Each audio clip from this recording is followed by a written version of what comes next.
And if you're faced with $1 million lawsuit, I mean, yeah, that's real extensive, and like you said, it would probably take about 15 years to repay. What was going through your head during that time? Were you scared? Were you Oh nervous? God, Were you? like I said, my stomach was knotted. I was nervous. Not that I did anything wrong. And honestly, I don't know if I did or not anymore. Um, I mean, I know I didn't do the actual action, but everything just coming down on me, you know, I must have done something wrong, you know. Um, I was just nervous. I was scared. I mean, every minute I turned around, I just wondered what was going to happen to me. And, I mean, I didn't know who my friends were anymore. I didn't know who my friends were anymore. Why? What makes you think that you couldn't trust your friends? What happened with that? Well, sometime around June, last June or July, I was beginning to notice cars following me around. Um, the company's attorney was informing me that he was videotaping my actions. And he wasn't just saying this, because he was able to actually say, hey, do you remember when you were standing in line at Publix next to the woman with the light blue shirt? She dropped her pen. You bent down to pick it up and you had $200 in your right hand. It was just stuff like that, you know. He did not ever say that sentence. That's just an example, and that situation never happened. I was very unfortunate to find out that one of my really good friends, friends that knew my a friend that knew my logins to all my emails, a friend that held my checkbook, helped me deal with my bank account information. I mean, a friend that knew everything about me, everything. A friend that I talked to, cried to, everything. This friend had been bought out. Now, when you say bought out, it kind of brings back a quote that I saw actually on thesword.net, a popular blog. It said, and this is in quotes, "We have ways of finding out where Lyons is working ahead of time. We have people close to him who keeps us informed of what he's up to." That's a pretty, and I guess in layman's terms, that's a pretty creepy quote. It's a pretty scary quote. And it was scary. It was scary. Every moment I knew someone could be watching me. I mean, I'm surprised that this actually hit the blogs. I'm surprised that someone actually got that quote out. Over the course of the past year, the company's lawyer had said and done many, many, many things along these lines to me. And just the fact that he would accidentally slip up one time and say that line to someone that got it out there is just surprising to me. That he's so careful. He's so sly. He's very good at what he does. And, you know, I'm surprised that I'm surprised that 1% of the fear that he put in me got out and was made available to people. So you have the attorney, who's a well-known attorney. He's a good attorney. You have this large male, one of the leaders in the gay porn industry, on your back asking for $1 million. The courts are involved. You're getting document after document after document sent to your email. Yeah, and I didn't know what to do. These documents just kept coming at me. They were just being hurled at me. And I couldn't do anything. I was defenseless. I was not in control. I don't know about you, but the one thing that makes me more nervous and more uneasy is a time when I'm not in control. I need to be in control of my life and my destiny. And when I'm not, it just really directly goes right to a point where it just scares me. So what did you do with that fear? Like, what happened? What did I do with the fear? Mm-hmm. Well, eventually, I mean, I originally I filed a document. Of course, it didn't work. My one-page document, which was a motion to dismiss for improper venue, basically what that meant was they filed the lawsuit in the wrong federal district because I was no longer living in Orlando. I was living in Fort Lauderdale because I chose to live in Fort Lauderdale, not because I was running from the lawsuit. Okay? I moved down to Fort Lauderdale months before the lawsuit was filed. So you're faced with a $1 million lawsuit. You have papers being thrown at you. How did you think you're going to come up with this kind of money, or what was going through your head, and how are you going to fix this? Well, I didn't know what to do, and it just got to a final point where I just had to throw my hands up, and I just hoped that the case went in front of a judge, which I assume that every case has to go in front of a judge, but I've learned that that isn't the case. I just threw my hands up and just hoped that it would go in front of a judge, and that the judge would take a look at the case and would see it for what it was and take my side.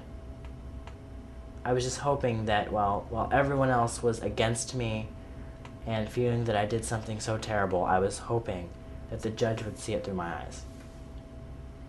Unfortunately, never actually got to a judge. How did that come to terms? How did it go from $1 million? Well, basically, when I just stopped answering all of the legal stuff, I didn't know there was a such thing as a default judgment, which basically means he stopped answering our mail about the case.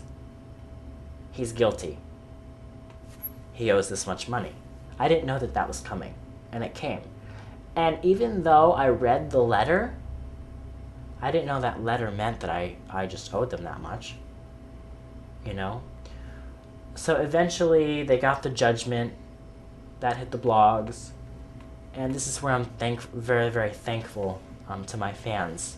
Once again, very, very, very thankful to my fans for blogging and being for me, regardless of what, you know.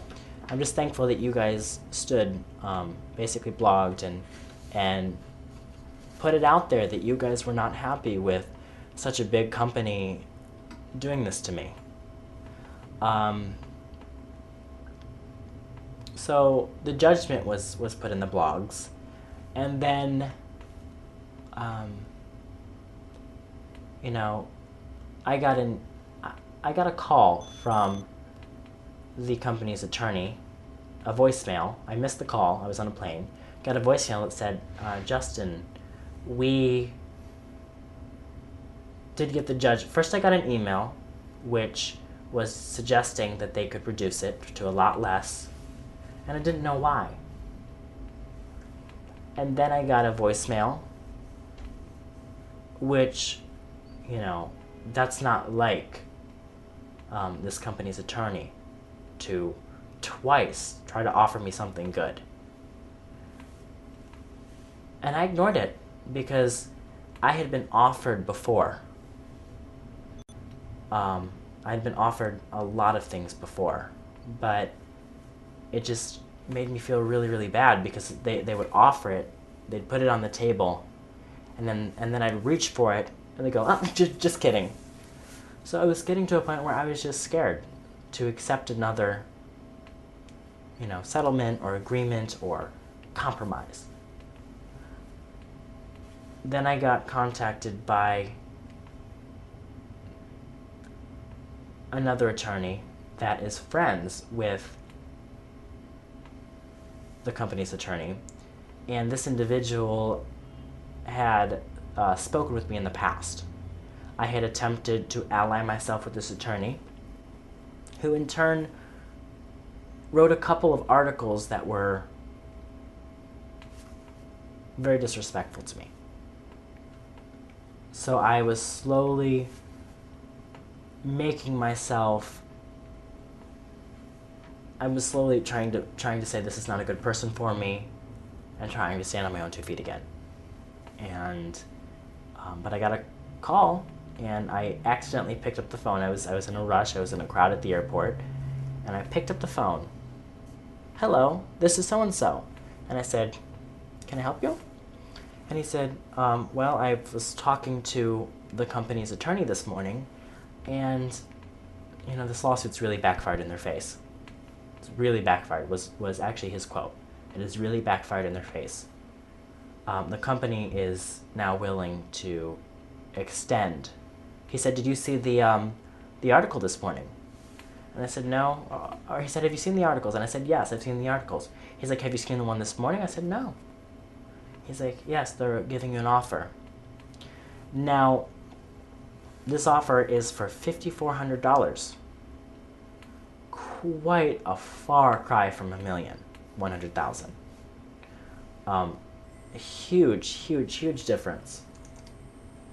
So I'm at a point right now where I've contacted my attorney, and I've told my attorney to drop a contract, a settlement contract, and I'm hoping that this settlement contract will be signed by both parties within the next 2 or 3 days, which will give me 90 days to pay off the $5,400 judgment to just end this nightmare. All right. Well, hopefully it's going to come to a good end. The $5,400, I read on the blog that's going to go to a charity. It's going to go to a charity, yes. And one other thing that I wanted to note was that the company has already sent out letters to the 26 studios, the 26 main studios that I work with, telling them that the company is going to be garnishing 100% of my wages. They're asking for 100% garnishment, not 40%, not 60%, 100%. And these companies are very, very, they're not willing to work with me right now because of the legal stuff. They don't want to get involved. So I'm sitting here with a settlement contract about ready to be signed, and all the major studios that I worked for at a place where they're not ready to hire me.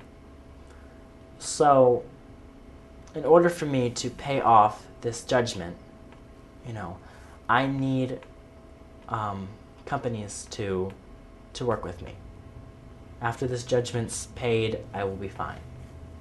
And I will continue to deliver hot content to the industry, and I will continue to do my best. And I hope, and I know that this is going to be a very, very good year for the industry, as the economy is going to rise. It's already on the rise, but I can expect sometime around March or April. This is going to be a great year for us all. So it sounds like you're really optimistic for 2011. I am. Despite all of the drama and the turbulent year that you've had in 2010, right? I bet you're glad that's over, and hopefully once this case resolves, everything's going to get back on track for you. Everything's starting to look up. Absolutely. Personally, I'm very excited to see where 2011 and the years after that take you. Absolutely. Hopefully we're going to see you on some more companies, some more... And I'm actually, just for a side note, I'm very excited about moving my career, if I can. I'm going to be trying in the next 3 months, to move my career out to Europe. I feel that there's a lot of European companies, and being a European-blooded and uncut boy, I feel that there's a lot of horizons to explore in Europe. All right. Well, hopefully you don't forget about us here in the States. Oh, I won't. Oh, never. Either. So it was a pleasure talking to you, of course, Jake, and can't wait to see what's in store. Me neither.